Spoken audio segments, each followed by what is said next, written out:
جب سب ناشتے کی ٹیبل پر آ کر بیٹھتے ہیں تبھی رخسانہ کے ابا اسے بتاتے ہیں کہ آج وہ اس کا کالج میں ایڈمیشن کرانے جائیں گے۔ رخسانہ بہت خوش تھی۔ ناشتے سے فارغ ہو کر رخسانہ اپنے ابا کے ساتھ کالج جاتی ہے۔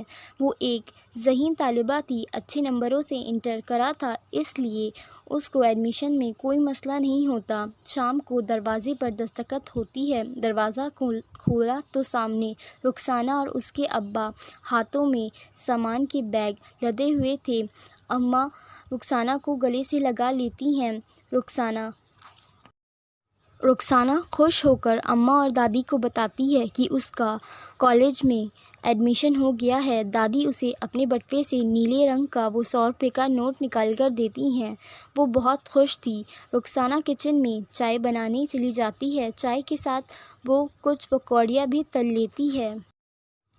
اب روز کا معمول یہی بن گیا تھا کہ پہلے رخسانہ کالج جاتی، آ کر گھر کے کاموں میں ہاتھ بٹاتی، کبھی کبھی رات کا کھانا بھی بنا دیتی، اپنی پڑھائی کے ساتھ ساتھ سب کا خیال بھی رکھتی۔ اب رخسانہ کو کالج جوائن کرے 2 مہینے بیت گئے تھے۔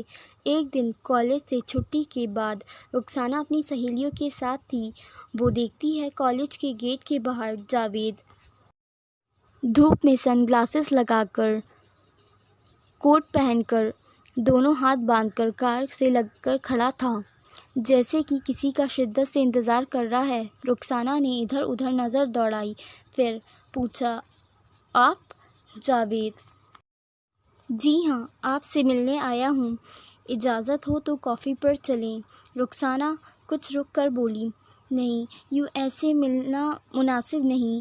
جاوید بولا، ارے میں تو بس ایسے ہی پوچھ رہا تھا، اگر آپ کو پریشانی ہو تو میں کبھی اور چلیں گے۔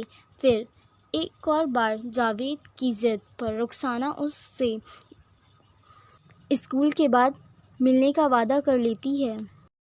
وہ ایک دوسرے کو پسند کرنے لگے تھے۔ پھر یوں ملاقات کا سلسلہ چلنے لگتا ہے۔ جاوید اچھے گھر سے تھا، پڑھا لکھا تھا، اور رخسانہ بھی اچھی طالبہ تھی اور حسین بھی۔ پھر یوں دونوں کی چھپ چھپ کر ملاقاتیں ہونے لگتی ہیں۔ جب کچھ ٹائم بعد دونوں کے گھر والوں کو علم ہوتا ہے تو وہ رخسانہ اور جاوید کی منگنی کر دیتے ہیں۔ جب رخسانہ BA کے 2nd ایئر میں تھی اور وعدہ کر لیتے ہیں جب رخسانہ کی پڑھائی مکمل ہو جائے گی تو شادی کر دیں گے۔ ایک دن شام کو ٹھنڈی ہوائیں چل رہی تھیں، خوشگوار موسم تھا اور رمضان کا مہینہ تھا۔ رخسانہ چھت پر جا نماز بچھا کر نماز پڑھ رہی تھی۔ دادی پاس بھی بیٹھ کر چٹائی پر اپنی تسبیح پڑھتے پڑھتے اپنی چائے کے گھونٹ لے رہی تھی۔ کچھ دیر بعد جب رخسانہ سلام پھیرتی ہے تو دادی کہتی ہیں، بیٹے میں نیچے جا رہی ہوں، تم نماز مکمل کر کر نیچے آ جانا۔ رخسانہ پہلے سے ہی نماز روزے کی پابند تھی، کیونکہ اس کے اماں ابا پہلے سے ہی اس معاملے میں بہت سخت تھے۔ وہ سارے روزے رکھتی، نمازیں ادا کرتی اور قرآن کی تلاوت کرتی۔ اسے یوں محسوس ہوا کوئی اس کے بالوں پر ہاتھ پھیرتے ہوئے اس کی کمر تک لایا۔ رخسانہ پیچھے مڑ کر دیکھتی ہے، کسی کو نہ پا کر وہ نیچے چلی جاتی ہے۔ آج رمضان کا آخری روزہ تھا۔ رخسانہ باہر دالان میں چارپائی پر بیٹھ کر درود شریف کا ورد کر رہی تھی۔ اچانک سے اس کی آنکھ لگ جاتی ہے۔ وہ اسی نوجوان کو دیکھتی ہے اپنے خواب میں۔ وہ دھیرے دھیرے اس کے پاس آ رہا تھا کچھ کہنے کے لیے۔ چونک کر ایک جھٹکے سے رخسانہ کی نیند ٹوٹ جاتی ہے۔ رخسانہ وضو بنا کر عشاء پڑھنے لگتی ہے۔ وہ اپنے کمرے میں عشاء پڑھ رہی تھی۔ چاند کی روشنی سیدھا اس کے کمرے میں آ رہی تھی۔ رخسانہ سفید لباس میں نماز کا دوپٹہ باندھ کر نماز پڑھ رہی تھی۔ وہ چونک کر مصلی سے کھڑی ہو جاتی ہے جب وہ اس شخص کو اپنے پاس بیٹھے دیکھتی ہے دائیں طرف۔ وہ پوچھتی ہے گھبرا کر، کون ہو؟ پھر وہ بتاتا ہے، میرا تعلق انسانی دنیا سے نہیں ہے، میں جنات زادہ ہوں اور میں تمہیں بہت وقت سے چاہتا ہوں۔ تمہیں اس بات کا علم نہیں، مگر میں نے تمہیں گوارا نہیں سمجھا بتانا، مگر آج میں نے موقع دیکھ کر تم سے ملنا کا سوچ لیا تھا۔ رخسانہ ایک پل کو اس کو دیکھتی رہ جاتی ہے، پھر سوچ کر کچھ بولتی ہے۔ اچھا، تمہارا تعلق انسانی دنیا سے نہیں ہے؟ وہ رخسانہ کی بات کاٹتے ہوئے کہتا ہے، ارے گھبراؤ نہیں، تمہیں مجھ سے کوئی خطرہ نہیں ہے۔ وہ اس سے کہتا ہے، میں تم سے شادی کرنا چاہتا ہوں، تم چاہو تو میں بعد میں یہیں پہ انسان بن کے تمہارے ساتھ رہ سکتا ہوں۔ رخسانہ اس کی طرف ایک ٹک دیکھے جاتی ہے، پھر جھٹک کے غصے سے کھڑے ہو کر کہتی ہے، نہیں، میں کسی اور کو چاہتی ہوں۔ یہاں سے چلے جاؤ، نہ جانے تم کہاں سے کیسے میرے کمرے میں ٹپک گئے ہو، یہاں سے چلے جاؤ۔ وہ بتاتا ہے، ارے تم نے تو میرا نام بھی نہیں پوچھا۔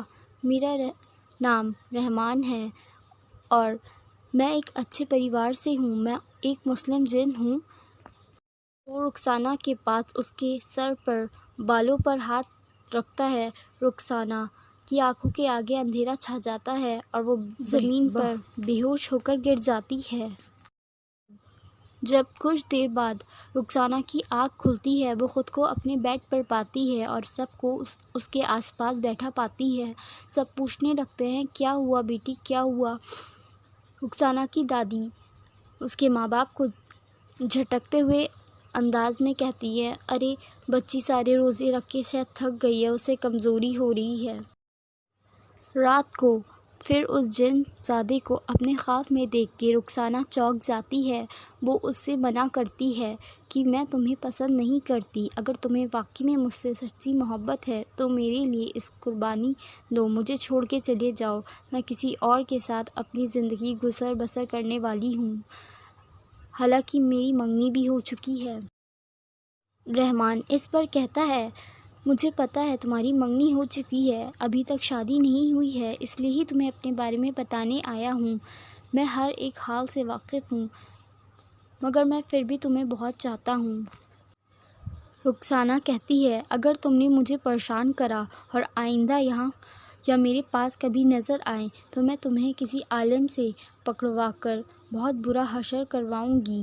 اس پر رحمان کہتا ہے، چلو اگر تم ایسا نہیں چاہتی تو نہ صحیح، مگر میری دعا ہے اللہ سے کہ تم ہمیشہ خوش رہو اور آباد رہو، اور میں تمہیں ہمیشہ شدت سے ایسے ہی چاہتا رہوں گا، تمہیں ہمیشہ دیکھتا رہوں گا، کبھی ضرورت ہو تو بلا لینا۔